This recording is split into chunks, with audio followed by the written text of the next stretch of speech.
Welcome back, folks, to the Get a Grip on Lighting Conversation series focused on lighting controls with Ron Kuszmar and Webb Marsh. On today's show, they're speaking with Dan Blitzer. That's right, that's a hot blaster. If you're into lighting and you want to know about controls, you got a 3-pack right there that's going to be super exciting. But before we go there, we got to go crazy. That's right, with TCPI.com, Greg, the craziest folks in lighting. You know what they're doing now, Mike? What are they doing? They're killing corn cobs. Ooh, I'm so happy about that. Yeah, I hate those corn cobs. Give me a proper bulb for that stuff, man. These corn cobs are nasty looking. They're big. They often don't fit in the fixture. I can't tell you how many times in the past we've ordered corn cobs and tried to stuff them into a fixture, and they don't fit. So you got to downsize. Or You they got to rip burn the thing out apart, because they're too or big they and they burn heat up. out. Yep. No longer. The corn cob killer from TCP, 200 lumens per watt, and 5K, 4K, and 22K is coming out for high pressure sodium. So they're going to, and they fit. They're the size of a standard HID. So what does that mean? No messing around with the fixture. Just bypass the ballast, screw it in, and move on with your life. I'm changing the name. It's Do no it. longer the corn cob killer. It's the Mhm. corn cob killer. That's right, folks, from TCPI.com. And of course, longtime members of the National Association of Innovative Lighting Distributors. That's right. Get educated, get associated. Come on down to our convention in Dallas at the Dallas Market Center. Hooking up September 13th. Is it September 13th, Greg? Do I have that right? You do. 13 through So 16. go to naild.org. All right, welcome everyone. I am the self-proclaimed lighting control specialist here with my co-host Ron Kuszmar, and we're chatting today with Dan Blitzer, who is a long-standing individual in this industry. He has a lot of experience and knowledge in lighting and controls, and that's why we've asked him to come here today to talk about everything in lighting controls in our industry. But before we get into the conversation, Dan, do you want to just give a quick elevator pitch for who you are and what you do? Yes, I'm the principal of the Practical Lighting Workshop, which is a consultancy serving the lighting industry. I've been doing it for 4 decades in one form or another, and I am very excited to be your guest this Well, we're morning. excited to have you here as our guest as well, and thank you for joining us. Since you have so much experience in this industry, the very first question I want to hit you with is, how do you feel we are right now with lighting controls? What would you say the current state of affairs are with everything? Well, the first thing that came to mind was a gently bubbling soup. Um, And there are a couple of aspects to that metaphor, but one is that things are happening all the time. And that makes it very exciting, certainly for me, and makes it, practically speaking, one of the best of the industry in which to be engaged right now. Um, the other part of it is, I mean, it's hot, both in the sense of exciting and attractive, but also in the sense that you can get burned rather easily. And the soupy part of this is there are all kinds of things floating around, and it is not a consomme in any sense. It is not a clear broth. Mm-hmm. So, I mean, And by the taking way, that that was not scripted. No, that was great. I mean, I think personally, I love metaphors or analogies to kind of explain things like that because it's such a complex system and it's such an emerging scenario that we're dealing with right now. And I think soup really kind of hits the nail on the head with the feeling that everybody has with it.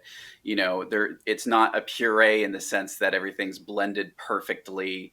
And we don't ultimately know what the final flavor, the final look, the final sensation of it all is going to be.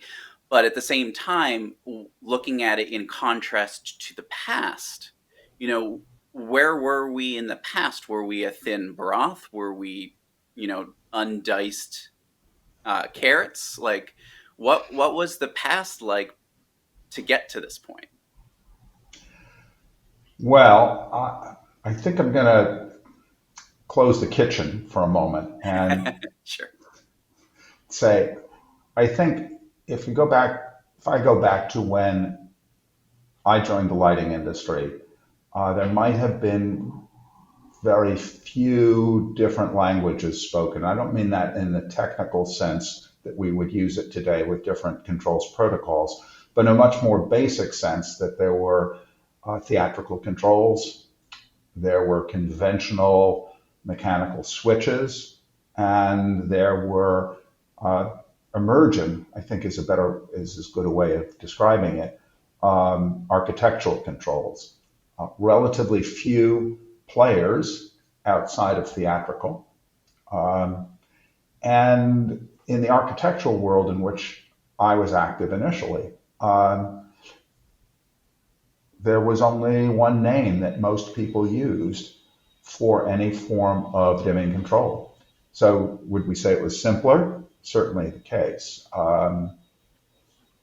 But at the same time, would you say it was limited? Absolutely. So, I mean, In so having many that different one, ways. right? So having that one name that everybody depended upon for the solution for lighting controls meant that they were limited to the capabilities of that one name. And so, kind of comparing I that. didn't think of it in terms of a brand. So this Sure. wasn't really meant to say, no, there was only one place. When you said limited, my first reaction was, yes, it was very difficult to control Mm. all of the sources that were available to designers at the time. And I guess one of my earliest active memories was the challenge of controlling uh, electronically transformed low voltage lighting, for Mm. example. So So, like that was an MR16 lamps. like MR16s for certain. Um, but and fluorescent Mhm. as well, and compact fluorescent especially. Although it's worth saying that sometime in early mid 60s, when I was at my uncle's home, he had dimmable fluorescent lighting behind a translucent screen in his dining room. Um, Now, I don't really know. That's a kind of an unusual solution, not for a lighting person perhaps, but for a dining room setting. And I don't know whether this is something he really liked or once he got it, he didn't know how to get rid of it. I honestly can't tell you that. But it was very impressive. Sure. So that was the way I think of limited. So it's more about And design language capabilities as opposed to the actual components themselves in lighting controls. yes, and any sense of a narrow market channel. Mhm.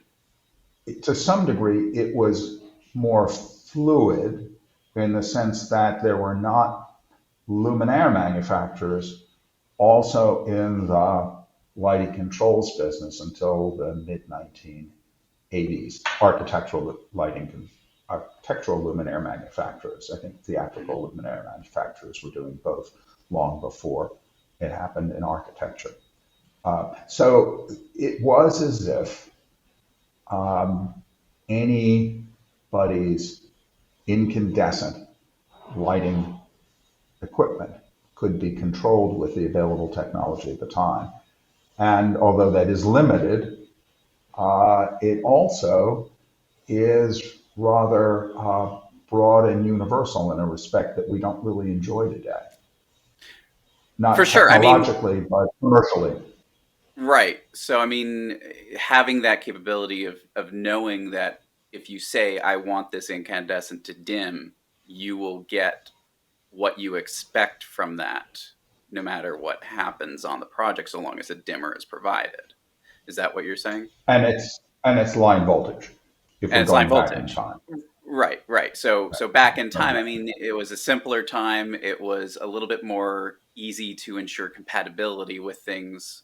There was some issues and challenges with fluorescent and um, magnetic transformed loads, but outside of that, if you had an incandescent and you really needed that good dimming range, you didn't really need to worry who was providing that dimmer. Correct. I think that's a fair statement all the way through. But it's also true that I think our expectations, not so much for the technology, but for the outcomes, were also different than we have today. I think if I think about when people would want to invest in lighting controls, it would be, I think, primarily to create a more effective visual space. Restaurants, dining rooms, conference rooms, concert halls. You can think about the kinds of environments and what the objectives were. And it was only somewhat later, I think, that we started to consider whether we would adjust the lighting for human productivity as opposed to, say, spatial productivity, people being able to see different tasks. I think that's a great distinction to make, the past to the present right now, because right now a lot of lighting controls are so focused on energy code compliance or efficiencies that they're really kind of ignoring the bigger consideration that was at one point the only consideration for lighting controls, which was the aesthetics of it. You know, if you had a back of house space that you didn't really care much about, you just put a rocker switch on, which would on off. That's it. You didn't care about whether or not the lights in that space dimmed. Whereas with a banquet hall, a meeting room, a concert hall, you would want to have that dimming capability for the aesthetics of it, not necessarily that you are trying to reduce an energy footprint. No, but aesthetics to some degree doesn't quite capture the idea in even commercial and institutional spaces that the appearance, the visual environment is also a source of economic benefit to a restaurant is the best example, or a hotel, in terms of people actually being able to get the most out of that physical space. So yes, it is aesthetic, but it's not as if it's not economic as well. It's just a different kind of economics. And I would argue it's that kind of economics that perhaps is going to reemerge as people recognize that the financial benefits for energy reduction are diminishing due to the ever-growing efficiency of the light sources that we can control, but the opportunities to make spaces more productive financially, I think, is not nearly as well exploited as it might be. Now, and I think just to clarify what you mean by that, you know, so you think that there's further growth for energy savings right now? Yes, I do. And do you have an idea of how to achieve that? Hire a good lighting designer. Excellent point. I think that, well, let me pose the question to you guys for a moment, just to hear what you have to say on this, because I've got, a surprise of my own. If we did not have energy codes, how big would the controls marketplace be compared to what it is today? Or how many people would use controls if they weren't forced to? I think that's an excellent question, and I would say that probably the market share would be dramatically less. There would be a lot fewer projects with advanced lighting controls than what we're seeing right now, because of the fact that we have this energy code that we're trying to comply with, and it looks like Ron's agreeing with me.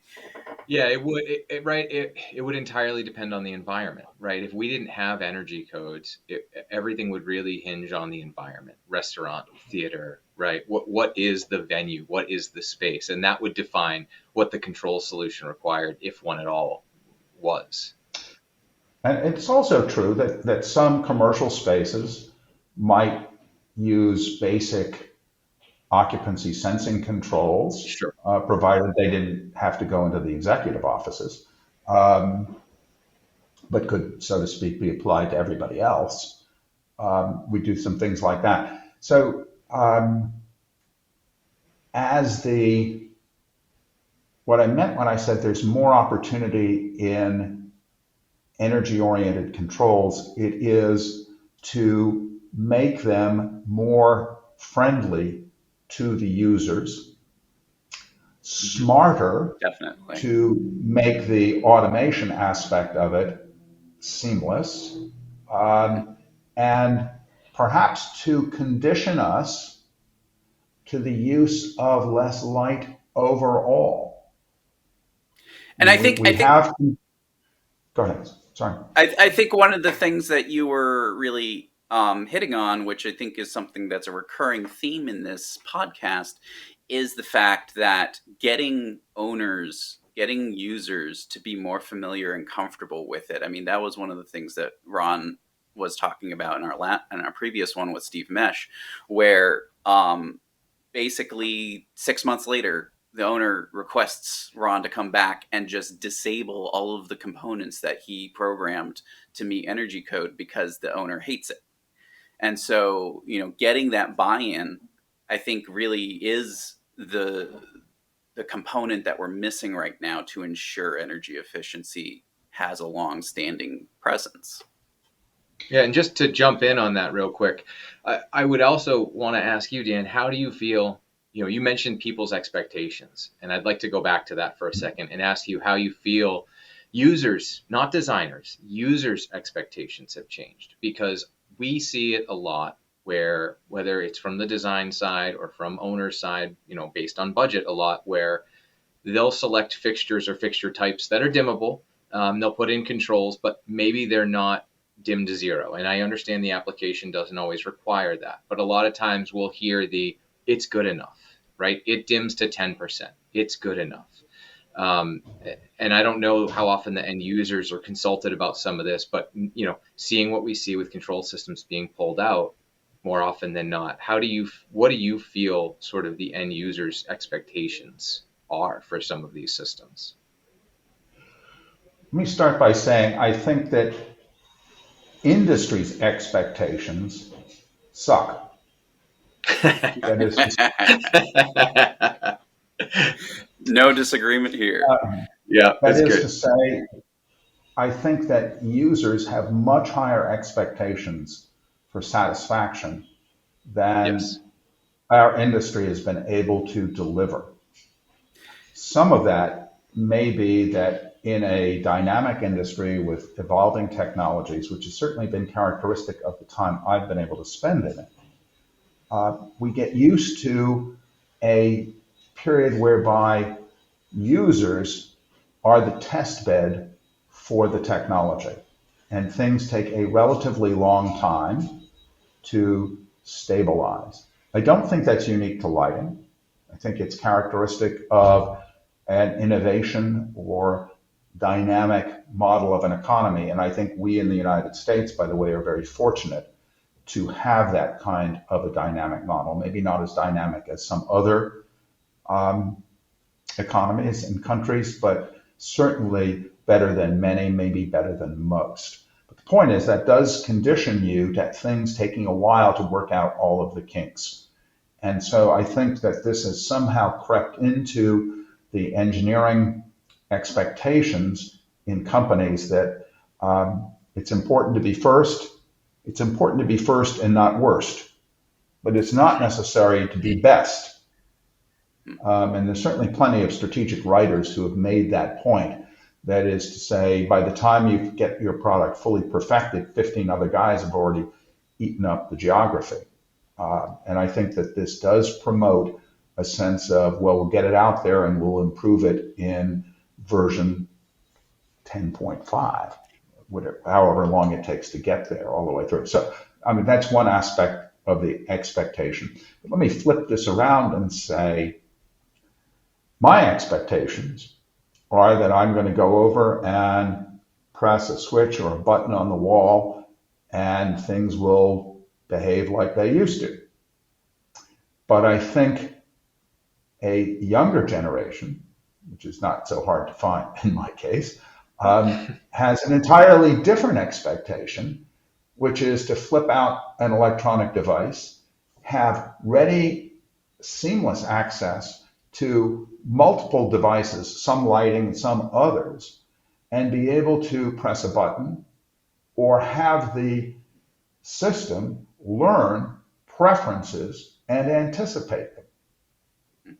So those kinds of expectations, ideally, will drive another wave of innovation that brings lighting into a connected and human responsive environment.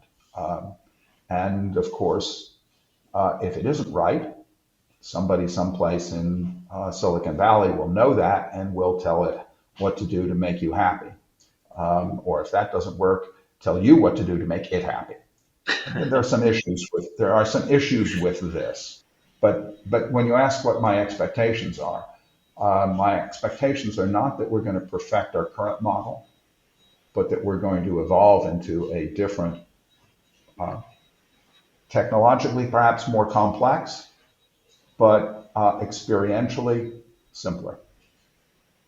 So, I mean, taking that, I mean, that's really great input because I don't necessarily think a lot of people would disagree with what you're saying, but there is something that is unique to our industry that other industries haven't really had to deal with, which is the mandated components of new technology. I mean, a lot of requirements typically kind of follow the technology, whereas energy code has kind of led the technology. In some instances where it'll request technology that doesn't necessarily exist everywhere yet. And so, because of that, there's a price tag associated with it that people may not understand why that price tag exists.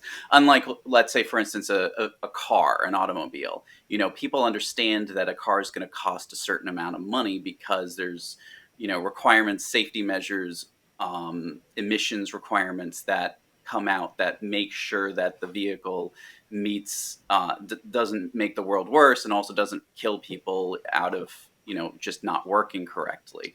Whereas And they failed totally. Sure. I mean, if that's your standard of what they're supposed to do, cars kill people and they've clearly helped pollute the environment. Absolutely, but I mean, I think the By that thing is, standard, we're not so bad. no, but I mean, you know, I think that's a good point. Also, a good distinction there with energy code kind of leading the industry as opposed to the industry leading the energy code. You know, but at the same time, the consumers, the people who are paying for the product, don't actually see the direct link between money and satisfaction. And so as a result, we have sort of this mandated beta testing that everybody's going through right now. It's like, okay, yeah, you know, you need to have this. I, I don't disagree with you in principle, but I do Sure. disagree with you. I'll say I don't pretend to be in the heads of regulators in California, but Hmm. it's my understanding that the national or international codes do not attempt to mandate a technology and do not attempt to impose an unproven technology. Whether whether they get it right every time, Hmm. and I guess outdoor controls are with the idea of setbacks and the need to have some sort of presence-based resumption of a higher light level, that's proved fairly problematic so far. So there are some good examples in which mandates, notably in California, have created all kinds of problems. Uh, but I think the issue with codes is that individual business owners, principally, not so much consumers, but Sure. individual business owners don't feel any ownership of the problem of Mm. wasted energy. Sure. And because they don't have any ownership, you need some method of tying their behavior or their decision making to the consequences. One thought, of course, would be significantly higher energy or carbon costs, at which point we would see, in my opinion, owners asking for controls.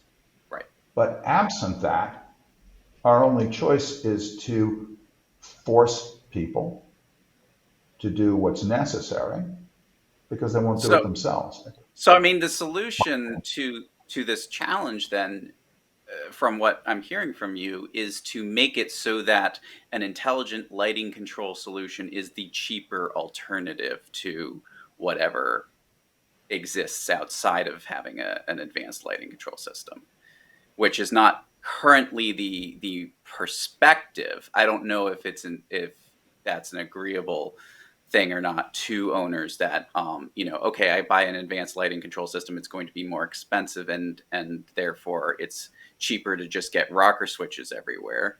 I would argue that maybe that is the general consensus from an owner's standpoint, that buying an advanced lighting control system is not going to solve any cost measures on their end. And so if we create a scenario such as charging them for how much carbon they're consuming, or how much emissions they're generating, or how much wasted energy they're creating, then they would go, oh, having an advanced lighting control solution would lessen the cost of that, therefore I should invest in this.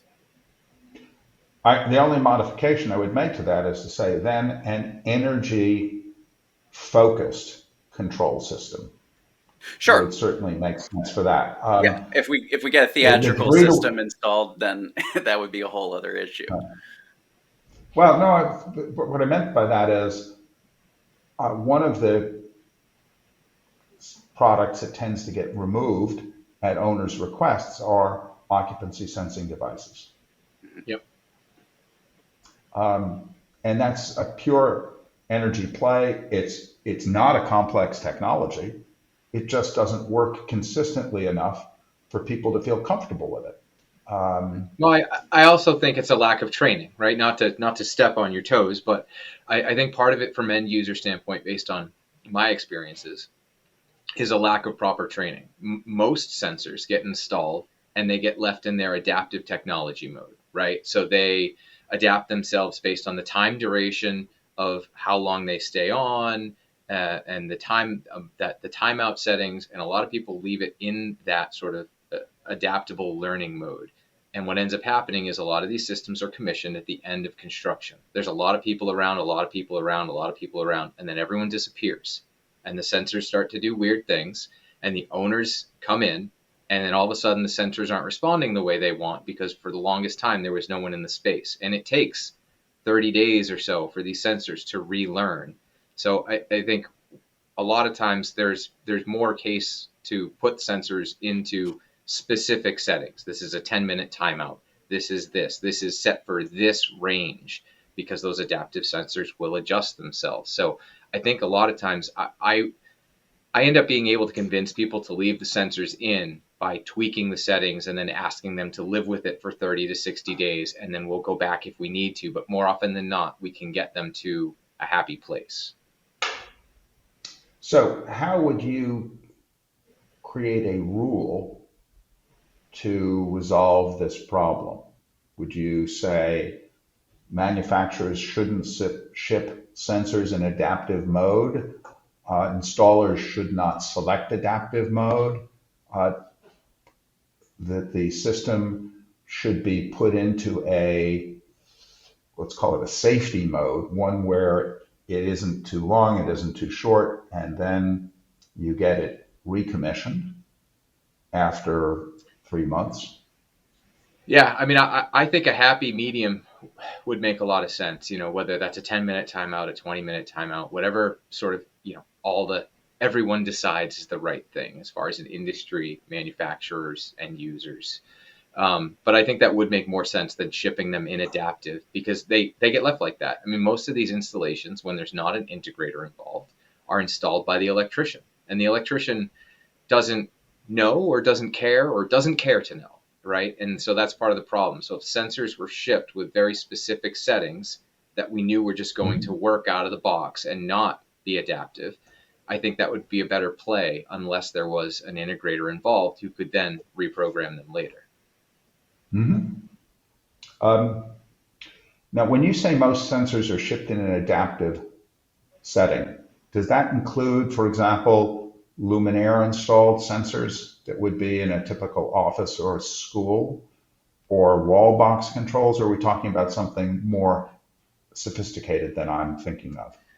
No, so I'm thinking specifically of ceiling mounted, wall mounted aux sensors, even some of the switch sensors, depending on the manufacturer. The switch sensors act the same way, but specifically ceiling mounted and wall mounted aux sensors. Those tend to ship in an adaptive mode. I'm not as familiar with all of the manufacturer sensors directly on fixtures, as opposed to wall mount and ceiling mount sensors.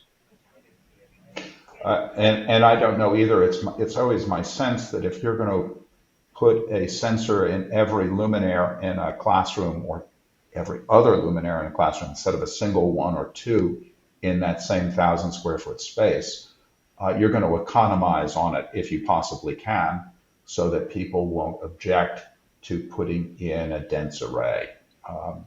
And if we get used to a dense array of sensors, we have much more capability, which is the other thing we really didn't talk about, which is the ability of sensors not just to condition space for light and heat, but also to give us an understanding of occupancy patterns, so that the space itself becomes more productive, not just the people working in it, or consumers selecting it rather than another restaurant or another hotel. But so, I mean, the interesting thing here is that earlier on in this conversation, Dan, you mentioned that controls should be more intuitive to the point where it makes predictions on what people want for the lighting in the space. And Ron here is saying that that predictive element is actually causing issues. And so, how do we reconcile that? Because I agree. I mean, ultimately, in 1,000 years with lighting controls, when we're living on a different planet, maybe the controls will be so sophisticated that it just reads your mind when you walk into a space. But right now, it seems as though we're so in such an alpha mode, such a preemptory mode of testing this technology, that we're not really good at predicting spaces. I don't disagree with that. I thought I said this is what I think will happen, not what I what you sure. No. But I think that's not what's saying. But can't we combine the two? Yes. Wouldn't it be nice to have a default setting that resets after, or goes adaptive after you've acquired enough information? Now, you're going to invest in the hardware and the software to get this right. And the question is, will most users be happy with systems that know better than they do?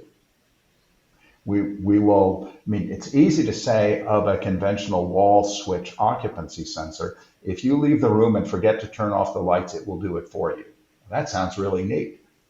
It's an entirely different one to say, okay, we now know that you routinely stay in this space. 80% of the time, you don't spend more than 2 hours in that space. And so we are going to, hypothetically, cut the timeout period to 1 minute, because we know that when you leave, you don't come back, for something like that. And then that becomes, if you will, it isn't just the sensor that learns, it's the occupant that learns what the sensor knows, or what the sensor thinks it knows. But there is very much a human dynamic that we're talking about here. But I do sense that this is in part the way we collect some of the waste energy, whether it's human energy or electrical energy, as we eliminate the waste in manned checkout counters, for example. Sure. All those wasted jobs. And, I mean, I think there are downsides to all of this. yeah. Well, of course, and I mean, as we move forward, there is going to be some hiccups and some issues with how technology affects us, and our just economically or physiologically or whatever. But I think one of the things that technology that gets adopted more readily seems to be more subversive, less noticeable than say for instance with lighting, we have the difference between daylight dimming and daylight switching. People hate daylight switching because it's so noticeable and it's so aggressive. Whereas daylight dimming, for the most part, if it's done well, is really hard to notice. If you're in a closed loop daylight sensing system where it's maintaining specific foot candles on your test surface, you're actually not going to notice when there's a bright light pouring in and adjusting your electric light. So from a end user standpoint, I would make the argument that the less noticeable we have lighting in being controlled, the better. But at the same time, the energy savings as a result of that may be less than if we were more aggressive and more noticeable with our control solutions. So if somebody had the information, and maybe they do, you could calculate what the balance is between controls that get overridden or removed, eliminating energy savings altogether, from Sure. those that compromise to some degree on the degree of savings. And this was commonplace when you're thinking about, should I dim my electric light down below 10% in a daylight controlled system? Mhm. Because people might object to looking up at the lights and seeing that they were totally dark and either being confused or unhappy about that. And so it was commonplace to leave at a 10% dim level quite a substantial amount of perceived brightness in the space all the way through. And I don't think those are bad judgments. They're perhaps more difficult to get right because people's expectations are different. But Let I me think ask that's a slightly. yeah. Go for it. Go ahead. No. Ask your question. So, to what degree do you think that owners and specifiers appreciate the risk of failure or incomplete performance with control systems, either simple or advanced? Because risk is notoriously difficult to include in decision making, and practically speaking, I think we're talking about uncertainty, meaning that risks of failures are very difficult to calculate unless it's a product fault, which might be reasonably calculable on the basis of the manufacturing tolerances. But with the issues of problems of expectations versus specifications and installation, so forth, do you think people are sensitive to risk? And what does it take to make designers, especially younger designers, sensitive to risk? I'm going to punt this over to you, Ron, since you're the one who really is in the trenches with this sort of challenge. Yeah, it's a good question. That is a great question about risk, because in my mind, I'm not adverse to the risk because I see the rewards, right? The potential reward to it.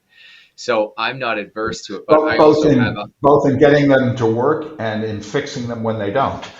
Well, right. I mean, there's both on my end, right? But no, I mean, I also, right, compared to the average specifier, right, I would like to believe that I have a higher knowledge of controls than they do. So I'm able to sort of think through all of the different scenarios, and I will look at product specification, not only in controls, but in fixtures based on what I am expecting the results to be. And I know for architects, that is not always true because they are basing fixture selection on what's pretty, right? So I'm not always as worried about the physical aesthetics. I still am, but not as much if I need a very specific performance from a fixture. Mhm. So that is a great question because based on my experience with various specifiers and architects, I would say that they fear the risk of getting it wrong and they will avoid controls at the risk of getting it wrong because they want the next project and they want the next project. And I understand that. And I agree with that. I think if we're talking about people in a mature stage of their careers, I would agree with that. The question's not mine alone. It's one that was posed to me by Brianne Musselman, who runs education for the IES, and she was thinking specifically about young people learning about controls for the first time and having grown up in a much more automated personal environment where expectations for success with controls might exceed the likelihood that commercial installations, more complex, more prone to lack of control in some respects in the construction and installation process, could lead a young designer to overcommit. And this was a conversation that she and I had, and I really liked it because I think it said, if you envision the promise of controls, you have a hard time anticipating the problems of controls, and they go sort of hand in hand that way. I understand what you're trying to say, and to a degree I agree with you, but I think one of the challenges here, which is a generational perspective, I think, is that young designers rarely are the ones who are making the final decision with lighting controls. So they may have the starry-eyed, whimsical approach to lighting controls, but they're rarely the ones who are actually being asked to assemble the design for a complex lighting control system. And I would argue that actually young designers, inherit their principals or their senior designers' wariness of lighting controls and develop the same workflow that their seniors have, which is to be terrified of lighting controls or to have an established relationship with a manufacturer's rep, an integrator, some expert in lighting controls, and rely upon that individual instead of developing their own knowledge base and trusting their own awareness to lighting controls. And it seems like, Ron, you're agreeing with me. Yeah, I really think, younger designers could really benefit from sort of making friends with integrators, right? And being able to bounce ideas off of people and ask some of those pointed questions. But I would also take it that step further that we need to see more design firms, not necessarily bringing integrators onto their team, but bringing control specialists onto their team so that as they're going through design for projects, there is a controls person in-house that they can talk to who's been in the field before, who maybe was an integrator, can assist on smaller projects, who can take a look at some of these things and not only help the younger people, but also help sort of the senior staff as well to understand the benefit of controls, help them with the design. And I'd like to see more of a shift that way, that more design firms bring on controls experts in-house.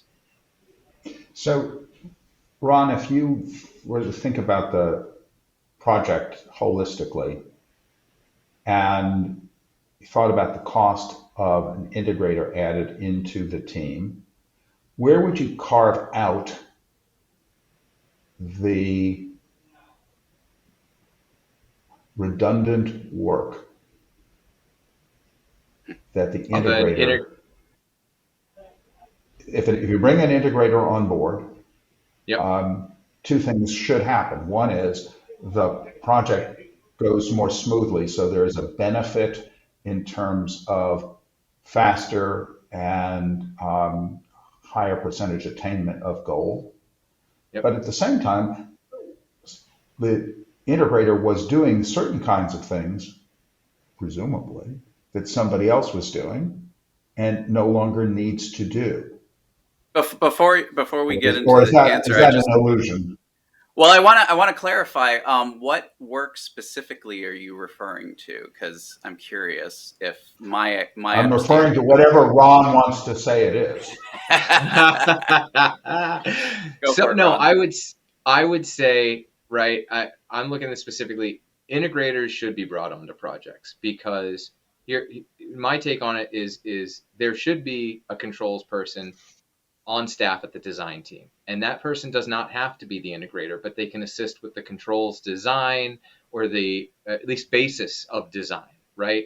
But then the integrator who's coming on to the project, they are then responsible for ultimately what that final plan is, right? It still has to go through and be approved, but if one, if the sort of designer prefers manufacturer A, but the integrator prefers manufacturer B, and both will perform the job flawlessly, then that job of the integrator should be to choose the components that they want to work with to create the system that's going to work for the space and achieve the goal. Because there is more than one answer. Not always, but there is often more than one answer. Um, and if the integrator is the person in the trenches working with the electrician, creating all of the drawings, the one lines, the risers, they should be comfortable with the equipment that they're using. And they should be able to make some substitutions. Again, everything has to be approved. I don't want to take anything away from that because we have to meet design intent. But in that manner, I don't think we really have redundant work because some basic controls design still has to I be didn't think put that into you the had the drawing. redundant work. Remember, I didn't think that an integrator was redundant. My Yeah. question was, isn't somebody else's work now redundant? Or is this simply a necessary role that didn't exist before and therefore things just didn't get done? Yeah, I would say this That is a was really, necessary I role. don't think it was, Yeah. okay, all the way I mean, through. I'd say I think So, that it's a necessary role that didn't the exist. Right? the thing That was about an not a thing. integrator is that it's a stopgap. An integrator really fills in the missing components, the missing labor, everything that theoretically the contractor should be installing, commissioning a system. But for the most part, when it comes to advanced systems, they just don't have the skilled labor to be able to do that. So that's why they tap an integrator. right, so to what extent do control specialists at lighting sales agencies provide an effective resource for what you just described, which So is the some So form of yeah, go for it, Ron. bridge? no, I think we Right. both have an answer on this. So Yeah. I have a specific take that may not go over with every sales rep, but as a sales You rep, think? right? They they very much are focused on the equipment that they sell, right? And as an integrator, I don't care about sales rep A or sales rep B. I do. I like them. I like everybody. But, right, I don't care about that control solution if it's not the right one for the project. And I get it that a sales rep is trying to sell their system onto a project. Whereas as an integrator, we can take that road and say, well, I want a little bit from column A, a little bit from column B, and I'm going to steal this from column C, and I'm going to put together a cohesive system that I think will function better and meet the objectives better. So it's tough because that person at a rep agency has to exist because they have to be able to assist the specifiers and the design teams until these design teams bring on their own people. So that role, unfortunately, does not go away anytime soon. Yeah, And and I I think mean, that's a, so basically with sales representatives, I agree with what you're saying, Ron. I think I beat up on sales reps just like everybody else, but I think sales reps do have a place in the world right now, especially as an assistant to the lighting designer so that they can be a resource, so that if the specifier is like, well, is this going to work? The sales rep should be able to say yes or no. This is either going to work, or no, you should look at a different system. Maybe not my system. Maybe they won't say the name of a system that because there's some competition, there's some money to be made there. But a good sales representative should be able to communicate clearly, like, no, this isn't a good match. I'm not going to give you a resource that makes sense. So talk to somebody else. And that's where an integrator who's a little bit more independent has the capability of transcending that yes, no criteria to yes, and instead of just no.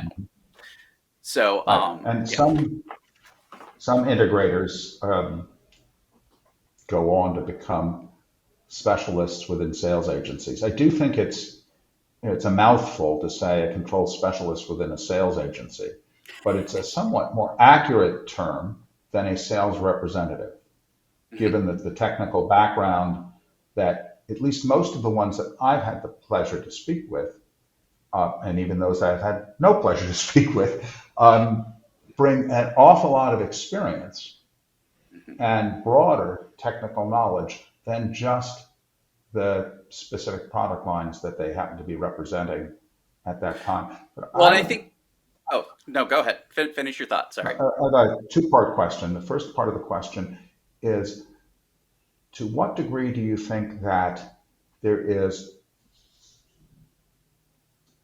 a degree of commoditization in upper mid complexity controls? So I'm not talking about a dedicated high-end project, but something in the upper middle of the market range. To what degree do you think there is meaningful, I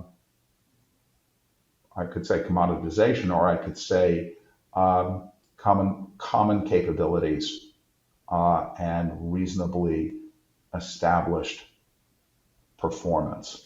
Just to clarify, multiple brands and manufacturers. What you're defining here is not necessarily a project that's code minimum and therefore just shooting for the bottom of the barrel, but not necessarily that upper echelon that has all the bells and whistles, but rather something that tries to kind of take, Yes, back of house spaces are going to be correct. code minimum, but there you've got some front of house spaces that want some elevated, and you may even have like a color changing facade or two. Yeah. So the color changing facade may not be part of it, but the assumption is that code minimum is already more or less commoditized, and it's and that above is that.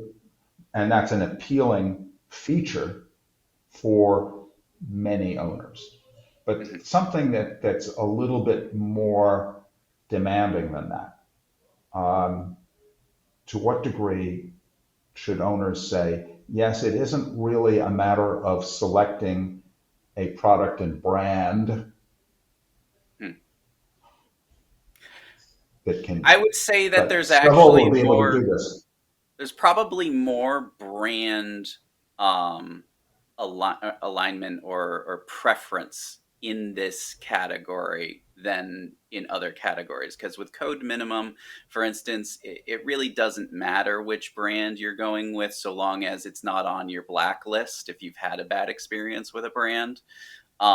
Whereas when you get into this sort of mid to upper tier of control solutions, you do see a little bit of favoritism because of either the aesthetics of the user interfaces, the keypads, the touch screens, whatever, or maybe some past experience that was positive in which you say, no, I would rather stay with this manufacturer because in the past they've done great things.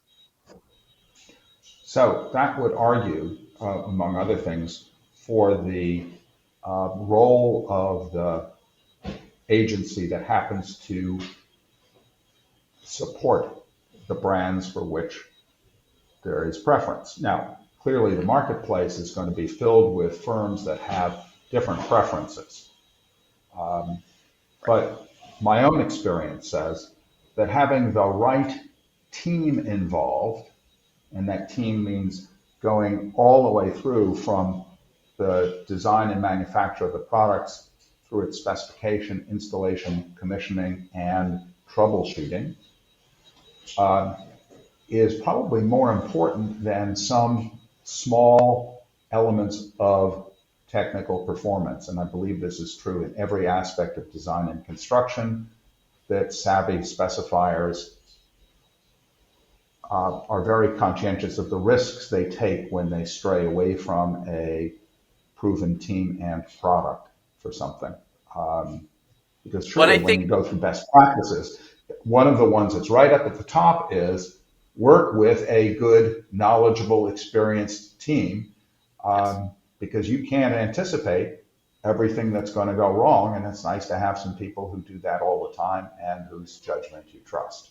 Which I think goes Um, back to your earlier point, which is the abject terror that designers have is kind of fostering this manufacturer brand approach to lighting controls design because of the fact that people, owners and specifiers and architects, they're all afraid of the risk involved with lighting controls. And because of that fear of risk, they are leaning more into having control specialists in-house for manufacturers reps instead of control specialists in-house for specifiers. I suppose. I think from a manufacturer's point of view, if you have a resource in your sales agency, you know where they're spending their time. Mm-hmm. Whereas if it's in a design firm, they may or may not like you. And if you screw up, they may never like you. And just Right. so that we're on the same page here, I don't recall using the expression abject terror, but if I did, it would have to do with plumbing, That is not my with lighting. term. I will take ownership of that term, abject terror, Okay. only because I have worked with people who I see abject terror when being asked about lighting controls. I, I,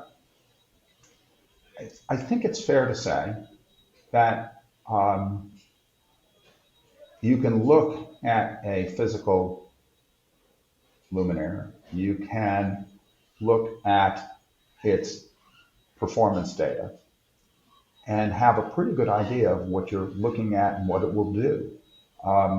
You can't understand the lighting effects from either of those unless you've experienced lighting visually yourself. But controls are several steps more abstract from this. And Mm-hmm. although I like to say that the control pad, keypad, switch, is the point at which a consumer interacts with a lighting system. It's very few consumers who actually go up and hug their chandeliers. Um, but everybody either touches a switch, touches a phone, or gives a command, hey, Alex, I mean, if you prefer men to women, turn on the lights and make them the way I want. So I was having a conversation um, and happened to have mentioned, must have been Mozart in passing, and all of a sudden, a piece of music shows up from the Wi-Fi extender that I used to get the computer in a different part of the room. And then I made some snide comment about it, and it shut up. It didn't go back on again, no matter what I asked it to do. So this is an example of anticipating your thinking. If you want to call it artificial intelligence, I've already concluded that my intelligence is artificial. Its intelligence is something well beyond mine, all the way through. So anyway, I think that this issue of to what degree we have brand preference then poses the next question. So I understand preference by brand, but are there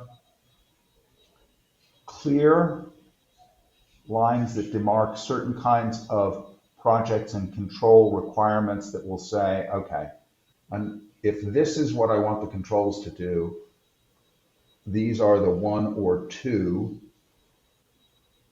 brands I'm going to work with to work through the details, because you're ultimately selecting, I think, and maybe this isn't true, but my experience is that you make the brand decision sooner, considerably sooner in controls than you do in luminaires, where you could be well down in the process doing visual mock-ups and pricing before you've selected which brand of luminaire you're actually going to be working with, I and including those with fundamental differences. I think the thing here is that while yes, if controls and luminaires were started at the same time in a project timeline, that would be true. But the inherent challenge here is that lighting controls for a large percentage of projects are done long after luminaires are selected.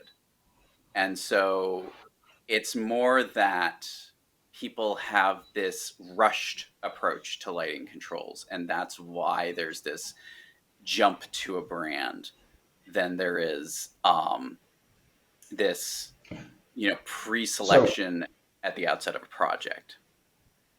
fair enough, but if you look at the timeline Mhm. as a whole, regardless of whether it's 6 months or 16 months, but from 0% to 100%. So if controls are compressed and luminaires have a longer one, would you still say that the controls are selected Yeah, so sooner? the brand with controls is selected earlier in that timeline of the design process for a controls solution than a luminaire solution. With a luminaire solution, you may say, okay, I want downlights, I want linears, I want, color changing, Right. but you don't necessarily go, I want brand A, brand B, brand C in that same thought process. Whereas with lighting controls, I would say because of the fact that most manufacturers vary in their functionality, in their aesthetics, or just in their interoperability or integration with other systems, you kind of have to think of a brand when you're starting to design a system, unless it is a very basic system that it's assumed that everybody can meet. Do you think, returning to the very early part of our conversation, Yeah. that the controls marketplace is becoming more commodified? And I don't mean that in a pejorative sense. I mean it in the sense of product performance can be specified within a reasonably well-defined band and have multiple manufacturers deliver to that specification. Do you see that increasing, decreasing, or nowhere in sight? Ron, what's your experience? So at the moment, I feel personally like it's nowhere in sight. I would like to see it getting better. My biggest problem is that manufacturer A and manufacturer B for lighting fixtures tend to come up with their own control solutions. And the problem is that the control solution, more often than not, is manufacturer specific. They're using proprietary controls. In order to really fix this problem and have additional controls manufacturers so that we have multiple options, we need to get away from proprietary controls within fixtures, within sensors, so that we can open up the controls world to additional manufacturers. And I think that's one of our bigger problems right now. And anyway, anyways, we're at time on this recording, but just to kind of loop back to the beginning of our conversation, really from the beginnings of lighting controls, it seems as though the more recent trends are very different from where we started out in lighting controls design in this industry, in architecture, because of the fact that it used to be a much simpler format, preference, style, however you want to frame it, to now it's a little bit more open. There's a little bit more capability, more possibilities, but also more language, more style and choice to it all. And so I think with that, the complexity makes it more challenging and more unique in contrast to where we've been. So perhaps one of the things that is being proposed here is that everybody, owners, specifiers, manufacturers, need to kind of reset their perspective on lighting controls in our industry, because of the fact that if we keep thinking back to, well, we just had a rocker switch on the wall, with incandescent dimming, it was just, who cares who's providing the dimmer? Now it's much more complex and needs an expert involved to make sure that it meets people's expectations, unlike where it used to be. I wouldn't disagree with that at all. And I would ask if you it's at the end, so you can edit it out if you want. But Sure. the PNNL produced I think, quite good webinar for legislation Mm-hmm. that talks about many of the things that we've been talking about. Problems, or as I like to say, promise, problems, and progress. And I completely agree. I attended that, and it was fantastic, and I highly recommend our listeners check that out. I believe it's available on Legislation's website. Or go to PNNL and get a bootleg copy. Or that. Email Dan. Well, Dan, thank you so much. Really appreciate you taking the time today to chat with us. I mean, I think, these kinds of conversations are essential if we're going to get anywhere in our industry to affect change, to make people think about lighting controls a bit more. So, really appreciate your input and knowledge and experience being present on Thank this. you very much for having me. Have a great day, guys. We got the corn cob killer, yo. What's going on with TCP, Greg? Woo! Well, 200 lumens per watt is a corncob killer, and the compact size, so that's why it kills the corn cobs. Because most of those cobs, when you need to get a big 400 watt bomber or whatever, you need a huge lamp, and then you need all the size, and it doesn't fit. With TCP, it fits. The corncob killer fits 200 lumens per watt, 22K, 4K, and 5K. Stop making your fixtures look like a UFO invasion with these damn corn cobs. I feel like I'm in that movie that's by Steven Spielberg. What's it called? Galaxy 5000 or whatever the hell it was called back in the day. Woo! Go with the corn cob killer by TCP. That's tcpi.com. And of course, Greg, who are we hooking up with at our convention? In terms of the ArcLight Summit, buddy. brother. Come on. You got it. We're tying it up with the ArcLight Summit, September 13th. Come on down, folks, to the Dallas Market Center. That's right. Go to nald.org. Hook up with us and all the good folks in the National Association of Innovative Lighting Distributors. And you made it to the end. So we got to throw a shout out to Dan Blitzer, who's a big supporter of the show. Thank you, Dan, for coming on and being with Ron and Webb. Doing a great job, those two. Oh, my God. I think we're going to be out of a job soon, Greg. Take us down. Thanks for listening, folks. Bye for now.